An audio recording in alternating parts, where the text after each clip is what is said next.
আসসালামু আলাইকুম ভিউয়ার্স, আশা করি সবাই অনেক ভালো আছেন। আজকে আপনাদের সাথে শেয়ার করব রাতের বেঁচে যাওয়া ভাত আর ডিম দিয়ে ভীষণ মজাদার একটি নাস্তার রেসিপি। আশা করছি আমার আজকের এই নাস্তার রেসিপিটা আপনাদের ভালো লাগবে।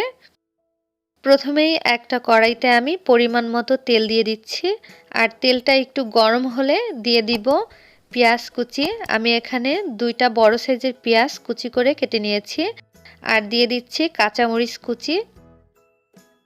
এখন আমি পেঁয়াজ আর কাঁচামরিচটা একটু ভেজে নিব। পেঁয়াজ আর কাঁচামরিচ ভেজে নেওয়া হয়ে গেছে, এখন একটু সাইড করে দিচ্ছি। এরপর দিয়ে দিব 2টা ডিম।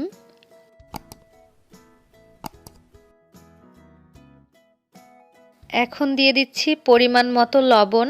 2টা ডিমে যতটুকু পরিমাণ লবণ লাগবে ঠিক ততটুকু পরিমাণই দিতে হবে। এখন ডিমটা আমি একটু ঝুরি ঝুরি করে নিচ্ছি, আর ডিমটা কিন্তু ভালো মতো ভেজে নিতে হবে।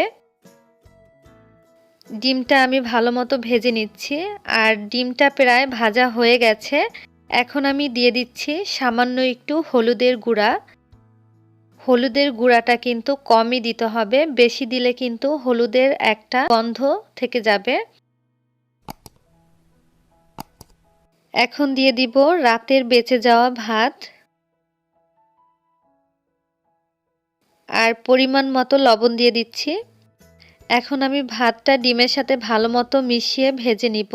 আর অনেক সময় দেখা যায় রাতে খাবারের পরে অনেকটা ভাত রয়ে যায়, আর সেই ভাতটা কিন্তু সকালে আর কেউ খেতে চায় না। তো আমার এই রেসিপিটি ফলো করে আপনারা কিন্তু এইভাবে ভাতটা ভেজে নিতে পারেন।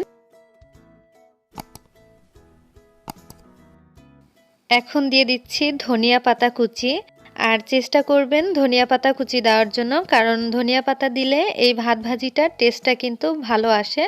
এখন সব কিছু মিলিয়ে আরও ভালো মতো ভেজে নিচ্ছি। এখন ভাতটা ভাজা হয়ে গেছে, আমি এবার চুলার থেকে নামিয়ে নিব। রাতের বেঁচে যাওয়া ভাত ফেলে না দিয়ে আপনারা কিন্তু খুব সহজেই এই নাস্তাটা বানিয়ে নিতে পারেন, আর এই নাস্তাটা যে কেউ খেতে খুবই পছন্দ করবে। আশা করছি আমার আজকের এই নাস্তার রেসিপিটা আপনাদের ভালো লেগেছে। ভালো লাগলে অবশ্যই লাইক, কমেন্ট আর শেয়ার করতে ভুলবেন না। আমার চ্যানেলের রেসিপি পেতে চ্যানেলটি সাবস্ক্রাইব করে রাখবেন। সবাই ভালো থাকবেন। আল্লাহ হাফেজ।